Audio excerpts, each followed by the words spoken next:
नमस्कार मित्रों, history research point पर आप सभी का स्वागत करता हूं। बीपीएससी और एसएसबी पीजीटी हिस्ट्री लेक्चर संख्या 25 आप लोग के सामने है। एनसीईआरटी हिस्ट्री की सीरीज चल रही है और यह लेक्चर संख्या 25। यह जो भी सीरीज चल रही है बहुत ही ज्यादा इंपॉर्टेंट है एनसीईआरटी हिस्ट्री क्लास 11th के लिए। और चैप्टर का नाम है यूरोप में औद्योगिक क्रांति। किस तरह से यूरोप में औद्योगिक क्रांति की शुरुआत हुई उससे संबंधित यह आपका चैप्टर है। विश्व इतिहास के कुछ विषय पाठ्य पुस्तक क्लास 11th में चलता है एनसीईआरटी हिस्ट्री का, उससे संबंधित यह आपका चैप्टर है। ठीक है, तो इसी का हम लेक्चर संख्या 25 देख रहे हैं। और इसके पहले का वीडियो अगर आप लोगों ने नहीं देखा है तो प्लेलिस्ट में जाइएगा। बीपीएससी और SSB PGT history lectures video के नाम से प्लेलिस्ट बनी हुई है। बीपीएससी और एसएसबी का वैकेंसी आया हुआ है, उससे संबंधित तैयारी, उसी से रिलेटेड जो तैयारी है उसी से रिलेटेड यह लेक्चर्स वीडियो मैं दे रहा हूं। ठीक है, लेकिन यह एनसीईआरटी की सीरीज है। एनसीईआरटी किसी परिचय की आवश्यकता नहीं है एनसीईआरटी के लिए, क्योंकि यूपीएससी की तैयारी करने के लिए, पीसीएस की तैयारी करने के लिए, केपीएस एनपीएस जैसी तैयारी करने के लिए एनसीईआरटी बहुत ही मस्ट है। तो जो लोग कंप्लीट कोर्स करना चाहते हैं एनसीईआरटी क्लास 6 से लेकर 12 का कंप्लीट कोर्स, जो भी लोग ज्वाइन करना चाहते हैं वो लोग हमारे ऑफिशियल व्हाट्सएप नंबर पर मैसेज कर सकते हैं। ऑफिशियल व्हाट्सएप नंबर डिस्क्रिप्शन में भी है और यहाँ पर भी शो हो रहा है 8318397276 हमारा ऑफिशियल व्हाट्सएप नंबर है। फोन पे, पेटीएम, गूगल पे यही नंबर है। पेमेंट करके स्क्रीनशॉट भेजिएगा, केवल 1499 रुपया, केवल 1499 रुपया में बीपीएससी पीजीटी और एसएसबी पीजीटी का और एनसीईआरटी कंप्लीट कोर्स आप लोग का हो जाएगा। 8318397276 हमारा ऑफिशियल व्हाट्सएप नंबर है, मैसेज आप जरूर कर सकते हैं। आइए शुरुआत करते हैं। लेक्चर संख्या 25, यूरोप में औद्योगिक क्रांति।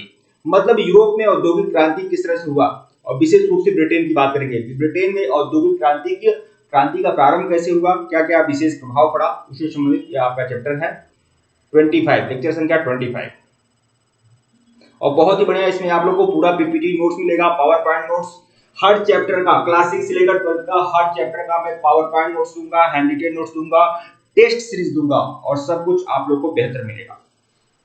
समाज में दो वर्ग, जिस तरह से आप यह जान लें कि यूरोप में जब औद्योगिक क्रांति की शुरुआत हुई ना तो समाज में दो वर्ग हो गया, एक पूंजीपति वर्ग हो गया और एक सर्वहारा वर्ग हो गया। तो समाज में दो वर्गों की शुरुआत हुई, क्योंकि भैया कुछ लोगों के पास पैसे ज्यादा हो गए ना, औद्योगिक धंधा शुरू हुआ तो कुछ लोगों के पास पैसे ज्यादा हो गए, तो समाज में एक वर्ग हो गया पूंजीपतियों का और एक वर्ग हो गया मजदूर वर्ग का। ठीक है, एक मालिक का वर्ग हो गया, एक मजदूर वर्ग का हो गया, मतलब पूंजीपति और सर्वहारा वर्ग, पूंजीपति वर्ग और सर्वहारा वर्ग मजदूरों को यह जो नाम है यह कार्ल मार्क्स ने दिया था। ठीक है, तो समाज में दो वर्गों का उदय हुआ। कुटीर व लघु उद्योग धंधों का नाश होने से बेरोजगारी बढ़ी। ठीक है, क्योंकि जिनका काम धंधा छोटे छोटे उद्योग धंधों से चल रहा था, कुटीर उद्योग से चल रहा था, अब बड़े बड़े कारखाने, बड़े बड़े फैक्ट्रियां बन गई, उन फैक्ट्रियों के मालिक पूंजीपति वर्ग हो गए, तो छोटे छोटे जो भी लोग कल कारखानों में काम करने वाले लोग थे, जिनकी छोटा मोटा उद्योग था, कुटीर उद्योग था, उनके उद्योग का भी नाश हो गया और वो बेरोजगार हुआ। केवल पूंजीपति वर्गों को लाभ हुआ, किससे? औद्योगिक क्रांति से, उद्योगों से। ठीक है, औद्योगिकरण से नुकसान, औद्योगिकरण से क्या नुकसान है? आज अगर आपको गिनाने को बोला जाए कि क्या नुकसान है औद्योगिकीकरण से, औद्योगिकीकरण, ठीक है, से क्या नुकसान है, तो आप बता सकते हैं ना? नुकसान तो बहुत ज्यादा है। सबसे बड़ा नुकसान तो पर्यावरण की क्षति है भाई, पर्यावरण की क्षति है सबसे बड़ा नुकसान। पहले दूरदर्शन पे एक गाना चलता था, ठीक है, वन उपवन परछाई कैसी ये कारी छाया, धरती के आंचल पर किसने ये दाग लगाया। तो मतलब पर्यावरण प्रदूषण से संबंधित यह गीत था। ठीक है, तो औद्योगिकरण से तो सबसे बड़ा नुकसान तो यह है कि पर्यावरण का प्रदूषण, पर्यावरण दूषित होता है। लेकिन आज के परिप्रेक्ष्य में नहीं देखना है आपको, उस समय के परिप्रेक्ष्य में औद्योगिकीकरण से क्या नुकसान हुआ। तो देखिए, परिवारों में बिखराव हो गया। ठीक है, रोजगार की तलाश में गांवों से शहरों में लोगों का पलायन हो गया, लोग गांवों से शहरों में जाने लगे और परिवार क्या हो गए? बिखर गए। ठीक है, शहरों का रूप विकृत हो गया, शहरों का रूप क्या हो गया? विकृत हो गया। ब्रिटेन का औद्योगिकरण की कितनी मानवीय और भौतिक कीमत चुकानी पड़ी, ये सब परिवर्तन हुआ। ठीक है, गरीब मजदूर खासकर बच्चों की दुर्दशा हो गई, पर्यावरण का क्षय हुआ और हैजा और तपेदिक जैसी बीमारियां लोगों को होने लगी। ठीक है, तो यह औद्योगिकीकरण से यह सब सारी चीजों का मतलब ये सब सारी बातें हुई। समाजवाद, अब औद्योगिकीकरण हुआ, औद्योगिक क्रांति आई, तो समाज दो भागों में विभक्त हो गया, एक पूंजीपति वर्ग और एक सर्वहारा वर्ग।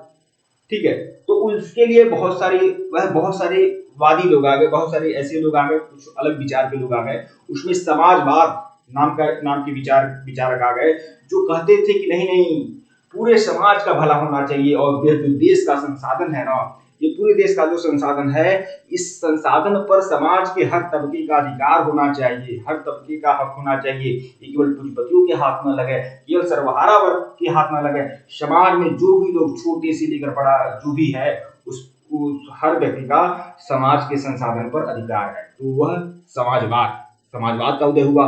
उत्पादन का एक विशिष्ट सिद्धांत, अब समाजवाद सिद्धांत है क्या? उत्पादन का एक विशिष्ट सिद्धांत, जिसके अंतर्गत उत्पादन के साधनों पर संपूर्ण समाज का स्वामित्व कायम रहता है, वही है समाजवाद। समाजवाद शब्द का सबसे पहला प्रयोग किसने किया? समाजवाद जो है आपका सोशलिज्म, इसका जो हिंदी अंग्रेजी रूपांतरण है, अंग्रेजी जो शब्द है सोशलिज्म। तो समाजवाद या सोशलिज्म शब्द का प्रयोग करने वाला पहला व्यक्ति कौन है? तो रॉबर्ट ओवेन है। रॉबर्ट ओवेन ने समाजवाद शब्द का प्रयोग किया है। प्रश्न आ जाता है कि समाजवाद शब्द का प्रयोग किसने किया है? तो रॉबर्ट ओवेन ने किया है। या सोशलिज्म शब्द का प्रयोग किसने किया है? तो रॉबर्ट ओवेन ने किया है। समाजवाद शब्द का प्रयोग करने वाले कौन है? Robert Owen. और समाजवाद क्या कहता है कि उत्पादन के साधनों पर संपूर्ण समाज का स्वामित्व कायम होना चाहिए। ठीक है। पूंजीवाद, अब ये पूंजीवाद क्या है? क्योंकि ये सभी औद्योगिक क्रांति से निकले हुए सब टर्म है, ये जानना पड़ेगा आप लोग को। सर्वहारा वर्ग, समाजवाद, पूंजीवाद, ये क्या है? तो देखिए, पूंजीवादी व्यवस्था के अंतर्गत उत्पादन के साधनों पर केवल एक व्यक्ति का स्वामित्व कायम रहता है। ठीक है, क्योंकि उसके पास पैसा होता है, फैक्ट्री उसके पास होती है, उस फैक्ट्री से लाखों करोड़ों अर्निंग होती है, और मुट्ठी भर फायदा किसको मिलता है? उन मजदूरों को मिलता है जो फैक्ट्री में काम करते हैं, उन वर्करों को मिलता है जो उस फैक्ट्री में काम करते हैं। और ज्यादा फायदा किसको मिलता है? ज्यादा लाभ किसको मिलता है? पूंजीपति वर्ग को मिलता है। हिस्ट्री रिसर्च पॉइंट हमारा यूट्यूब चैनल है, इसको बिल्कुल सब्सक्राइब कर लीजिएगा। अगर आप पहली बार हमारे चैनल को देख रहे हैं तो बिल्कुल सब्सक्राइब कर लीजिएगा, और हमारे ऑफिशियल व्हाट्सएप नंबर पर मैसेज कर लीजिएगा। हमारा ऑफिशियल व्हाट्सएप नंबर है, डिस्क्रिप्शन में भी है, यहाँ पर भी मैं शो हो रहा है 8318397276। आप मैसेज कर सकते हैं अगर आप लोगों को कोर्स ज्वाइन करना है तो। क्लास 6 से लेकर 12 तक का पूरा कोर्स, पूरा complete material, complete test series, complete PPT notes, handwritten notes, सब कुछ आपको मिलेगा। धमन भट्टी का आविष्कार। धमन भट्टी क्या है? दरअसल धमन भट्टी वह चीज है जहां पर कोयला जलाया जाता था। ठीक है, कोयला बनाया जाता था, तो धमन भट्टी का आविष्कार हुआ था। देखिए, सर्वप्रथम कोक का इस्तेमाल किया गया। धमन भट्टी में क्या हुआ? कोक का इस्तेमाल किया गया। कोयला नहीं बनाया जाता था, मतलब कि कोयले का प्रयोग किया जाता था किसमें? धमन भट्टी में। ठीक है, और उससे क्या उत्पन्न होती थी? ऊर्जा उत्पन्न होती थी। और उस धमन भट्टी में लोहे को, मतलब धमन भट्टी में क्या होता था, जब कोयला डाला जाता था ना, जब धमन भट्टी में कोयला डाला जाता था तो कोयला मतलब घंटों तक जलता था, और उससे अपार ऊर्जा निकलती थी। और उसी भट्टी में लोहे को तपाया जाता था, और उससे ढलवा लोहा से पिटवा लोहा बनाया जाता था। मतलब उसका प्रयोग जो भी किया जाता था। ठीक है, तो इसे देख लेते हैं। सर्वप्रथम इसमें कोक का इस्तेमाल किया जाता था। कोक मतलब क्या? कोयला। कोक मतलब कोयला। तो सर्वप्रथम इसमें कोक का इस्तेमाल किया जाता था। कोक में उच्च ताप उत्पन्न करने की शक्ति थी, और यह पत्थर कोयले से गंधक और अपद्रव निकाल कर तैयार किया जाता था। मतलब जो कोयला होता है पत्थर ही होता है ना, तो पत्थर कोयले से गंधक और अपद्रव्य, मतलब जो भी गंदगी है उसको निकाल कर उस मतलब कि कोयले को किसमें डाला जाता था? धमन भट्टी में डाला जाता था। और भट्टियों को काट कोयले पर निर्भर नहीं रहना पड़ा।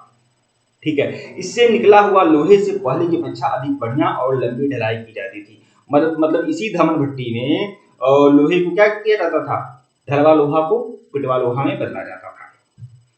ठीक है, और धमन भट्टी के आविष्कारक कौन है? ये है अब्राहम डर्बी। अब्राहम डर्बी ही जो है वो धमन भट्टी के आविष्कारक है। देखिए, अब्राहम डर्बी ने धमन भट्टी का आविष्कार किया था। सेकंड अब्राहम डर्बी ने क्या किया था? ढलवा लोहा से पिटवा लोहा तैयार किया था। ठीक है, तो यह सब है। तो 1709 में प्रथम अब्राहम डर्बी ने धमन भट्टी का आविष्कार किया। ये प्रथम अब्राहम डर्बी है। दरअसल यह जो डर्बी परिवार था, डर्बी फैमिली था, यह लोहार था और लोहे का काम यह कई पीढ़ियों से करते रहे हैं।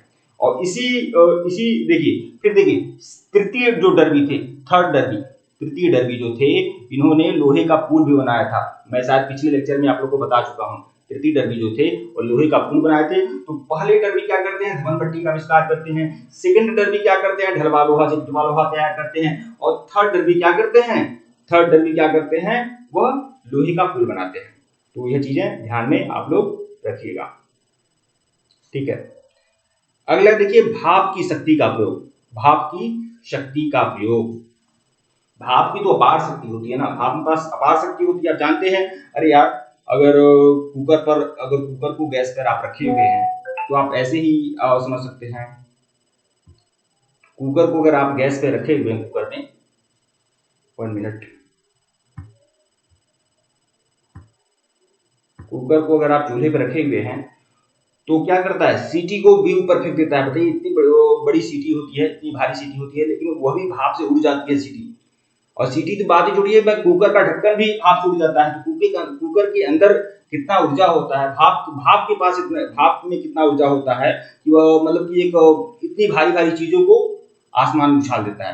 तो उसी भाप की शक्ति का प्रयोग वैज्ञानिकों ने किसके लिए किया, भारी भारी वाहनों को चलाने के लिए कर दिया, बहुत सारा ऊर्जा उत्पन्न करने के लिए कर दिया, ठीक है।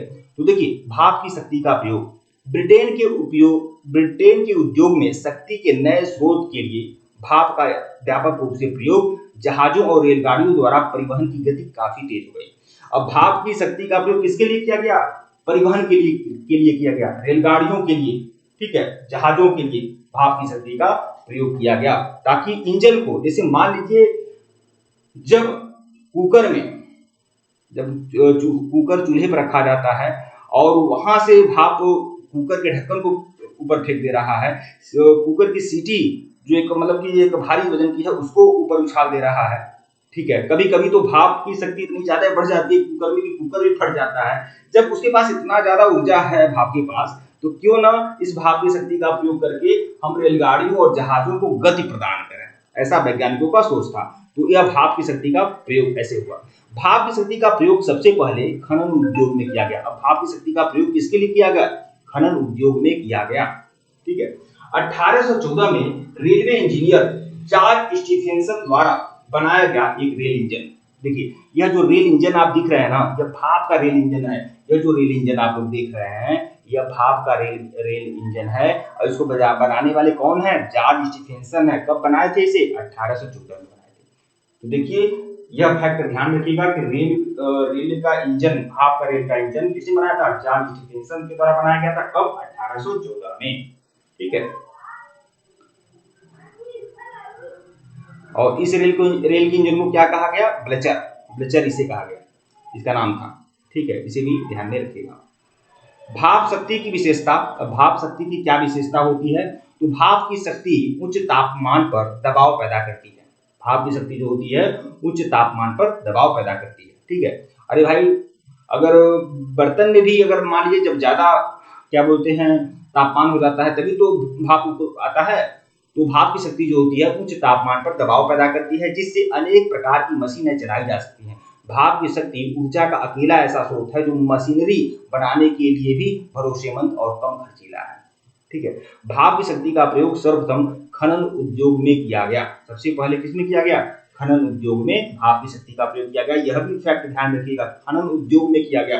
पहले रेलगाड़ी नहीं बनाई गई थी, पहले बसें नहीं चलाई गई थी, पहले पानी के जहाजों में इसका प्रयोग नहीं किया गया। पहले कहाँ प्रयोग किया गया भाप की शक्ति का, वह खनन उद्योग में किया गया, मतलब कोयले की खदान में किया गया, ठीक है। खनन उद्योग में किया गया। और यहाँ आप लोग देख रहे हैं ये देखिए खनन उद्योग में किया जा रहा है भाप की शक्ति का प्रयोग, ठीक है। ऐसे आप देख सकते हैं, समझ सकते हैं, ठीक है। थॉमस सेवरी के भाप की इंजन की कमियां। अब देखिए, यह भी पहले मतलब भाप के इंजन का धीरे धीरे विकास हो रहा है। यह जो भाप का इंजन देख रहे हैं, इसको बनाने वाले कौन है, थॉमस सेवरी हैं। थॉमस सेवरी के भाप इंजन की कमियां, लेकिन यह बहुत ज्यादा सफल नहीं हुआ। इसमें क्या क्या कमी थी तो देख सकते हैं। ये इंजन छिछली गहराइयों में धीरे धीरे काम करता था। दरअसल जो भी इंजन बनता था, मैंने कहा ना कि खनन उद्योग में काम होता था, तो इस इंजन का प्रयोग किसमें किया गया था? समुद्र में किया गया था। ये इंजन छिछली गहराइयों में धीरे धीरे काम करते थे और अधिक दबाव को हो जाने पर उनका वायु जो होता था वो फट जाता था। तो यह थोड़ी बहुत कमियां थी इसमें, ठीक है। थॉमस सेवरी का यह भाप का इंजन था, ठीक है। जेम्स वाट के भाप इंजन की विशेषताएं, यह ज्यादा सफल रहा, ठीक है, और इसी पर आगे काम भी हुआ, ठीक है। तो जेम्स वाट के भाप इंजन की क्या विशेषताएं हैं? यह केवल एक साधारण पंप की बजाय एक प्राइम मूवर के रूप में काम करता था। इसमें कारखानों में शक्ति चालित मशीनों को ऊर्जा मिलने लगी। यह अन्य इंजनों के मुकाबले अधिक शक्तिशाली था। यह जितने भी इंजन लोगों ने बनाए भाप के, उसमें सबसे ज्यादा शक्तिशाली यही जेम्स वाट वाला भाप का इंजन था, जिससे इसका अधिक इस्तेमाल किया जाने लगा, ठीक है। तो ये जेम्स वाट के भाप इंजन की यह विशेषता रही है। जेम्स ब्रिडली द्वारा इंग्लैंड में पहली नहर। अब देखिए, यह है आपके कौन? जेम्स ब्रिडली हैं। जेम्स ब्रिडले, जेम्स ब्रिडले या ब्रिडली कहा जाता है इनको। इनका चेहरा आप अच्छे से पहचान सकते हैं, देख सकते हैं। यह जेम्स ब्रिडले हैं और यह इंग्लैंड के थे और यह एक इंजीनियर थे। दरअसल इन्होंने नहर बनाई थी और जेम्स ब्रिडले के द्वारा बनाई गई नहर का चित्र भी आप लोग देख सकते हैं।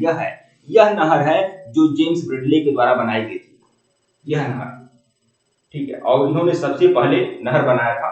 हालांकि नहर तो हमारे देश में बहुत पहले से रहा है, चंद्रगुप्त मौर्य के समय में रहा है, कलिंग नरेश खारवेल के समय में रहा है, लेकिन पहली बार नहर बनाने का काम यूरोप में किसी ने किया तो जेम्स ब्रिडली ने किया, वो भी 1761 में, और इनको इतना ज्यादा नाम मिल जा रहा है, ठीक है। तो देखिए 1761 में जेम्स ब्रिडली द्वारा इंग्लैंड में पहली वर्सली नहर बनाई गई।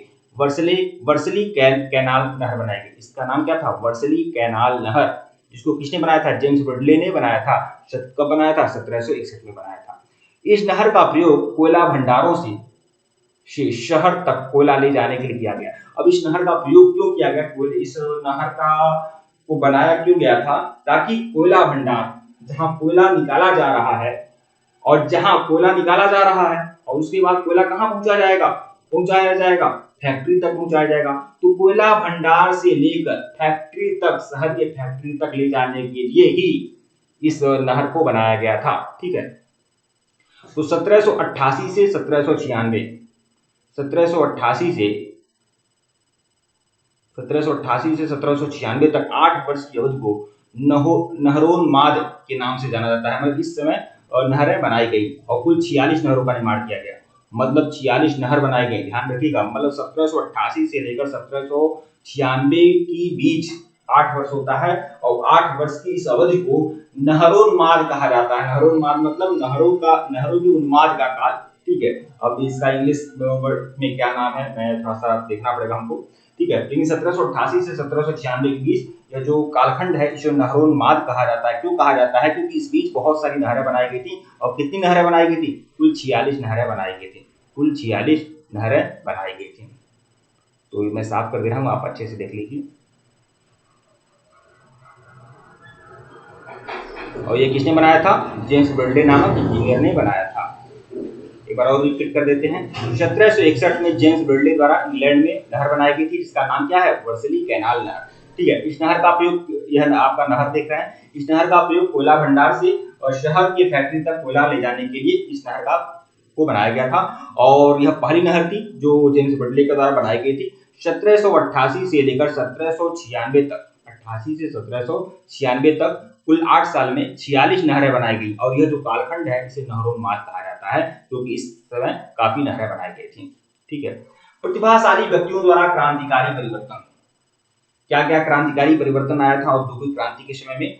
तो धन, माल, आय और सेवाओं, ज्ञान और उत्पादकता कुशलता के रूप में अचानक वृद्धि हुई, ठीक है।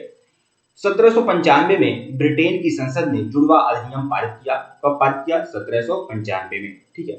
कॉर्न लॉज का समर्थन किया। कॉर्न लॉज मतलब अनाज के कानून से संबंधित नियम लाए, जो भी कृषि से संबंधित कानून होंगे, ठीक है। तो इसका भी समर्थन किया। चकबंदी ने मजदूरों को बेरोजगार बनाया। चकबंदी ने क्या किया? मजदूरों को बेरोजगार बनाया, क्योंकि कृषि क्रांति में परिवर्तन लाना था, ठीक है। और उन्होंने अपना गुस्सा मशीनों पर निकाला, किसने? मजदूरों ने, ठीक है। बहुत बड़े पैमाने पर मशीनों में तोड़फोड़ भी हुई। तो ये सब कुछ क्रांतिकारी बदलाव हुए थे, ठीक है। लुडिज्म आंदोलन, लुडिज्म आंदोलन क्या है? तो देखिए, ये लुडिज्म आंदोलन दरअसल बाल मजदूरी से संबंधित या फैक्ट्री कानून में जो थोड़ा बहुत ढीला ढाली चल रहा था उसके खिलाफ यह आंदोलन हुआ था, लुडिज्म आंदोलन। जनरल नेड लुड के द्वारा यह लुडिज्म आंदोलन हुआ था। तो इनके नेतृत्व में लुडिज्म आंदोलन चला था, जनरल नेड लुड के नेतृत्व में, ठीक है। ये मशीनों की तोड़फोड़ में विश्वास नहीं करते थे। लुडिज्म आंदोलन वाले क्या करते हैं, ये मशीनों की तोड़फोड़ में विश्वास नहीं करते थे। मतलब यह मजदूर वर्ग ही था। लुडिज्म आंदोलन में एक वह मजदूर वर्ग था जो मशीनों की तोड़फोड़ में विश्वास रखता था। मतलब वह लोग यह कहते थे कि यह जो मशीनरी उद्योग है, ये जो उद्योग धंधा है, वह हमें बेरोजगार कर दिया है। इसलिए लोग, बहुत सारे वर्कर इस बात का विरोध भी करते थे, ठीक है। तो ये जो लुडिज्म आंदोलन था, यह जो चला था, ये जनरल नेड लुड के नेतृत्व में चला था और यह भी एक तरह से मजदूर आंदोलन ही था। तो ये मजदूर, लेकिन ये जो लोग थे, ये मशीनों की तोड़फोड़ में विश्वास नहीं करते थे, बल्कि इसके अनुयायियों ने न्यूनतम मजदूरी, औरतों और बाल मजदूरी पर नियंत्रण, मतलब इन लोगों ने क्या कहा कि न्यूनतम मजदूरी वाला आप जो नियम है वह बनाया जाए और औरतों एवं बाल मजदूरी पर नियंत्रण हो और बेरोजगारों के लिए काम हो और कानूनी तौर पर मजदूर संघ, जिसे ट्रेड यूनियन कहा जाता है, इसको भी बनाने के अधिकारों की मांग किया इन लोगों ने कि हमें अपना संगठन बनाने का अधिकार मिलना चाहिए। हमारे संगठन में जो औरत और बच्चे जो मजदूरी करते हैं उन पर भी नियंत्रण लगनी चाहिए, मतलब कि उसको भी एक नियमित दायरे के तहत रखा जाए, उनको कम काम करना पड़े या फिर एक उम्र सीमा तय होना चाहिए। इसके अलावा वह न्यूनतम मजदूरी तय करने की बात करते थे कि न्यूनतम मजदूरी तय हो ताकि मिल मालिक या फिर जो भी फैक्ट्री मालिक है वह न्यूनतम मजदूरी मजदूरों को दें, ठीक है। और ये किसी प्रकार की हिंसा में विश्वास नहीं करते थे, मतलब एक तरह से कुछ कॉम्प्रोमाइज करना चाहते थे। और यह जो आंदोलन चला था वो जनरल नेड लुड के नेतृत्व में चला था। यह है लुडिज्म आंदोलन। लुडिज्म आंदोलन क्यों है? क्योंकि जनरल नेड लुड, इन्हीं के नाम पर यह आंदोलन चला था। ठीक है मित्रों, वीडियो को लाइक और चैनल को सब्सक्राइब करेगा, टेलीग्राम को बिल्कुल ज्वाइन करेगा, लिंक डिस्क्रिप्शन में दिया गया है। अगर इसके पहले का वीडियो नहीं देखे हैं तो प्लेलिस्ट में जाइएगा, BPSC object SSB PGT history lectures video के नाम से प्लेलिस्ट बनी हुई है, जाकर देखिएगा। हिस्ट्री रिसर्च पॉइंट का टेलीग्राम भी है, लिंक डिस्क्रिप्शन में है, आप ज्वाइन कर सकते हैं। और यह आपका पूरा का पूरा लेक्चर्स वीडियो आपका कंप्लीट हो गया, यह पूरा चैप्टर आपका कंप्लीट हो गया। यह आप लोग देख सकते हैं, ये सब सारे आपको पावर पॉइंट नोट्स हैं और ये सब आपको मिल जाएंगे। जो भी लोग लेना चाहें आप लोग ले सकते हैं, ठीक है। जो भी लोग कंप्लीट कोर्स करना चाहते हैं वो लोग हमारे ऑफिशियल व्हाट्सएप नंबर पर मैसेज कर लीजिएगा। केवल 1499 रुपये का आपका कंप्लीट कोर्स है, ये आप लोग को शो हो रहा है, ठीक है। ठीक है मित्रों, धन्यवाद आप लोग को।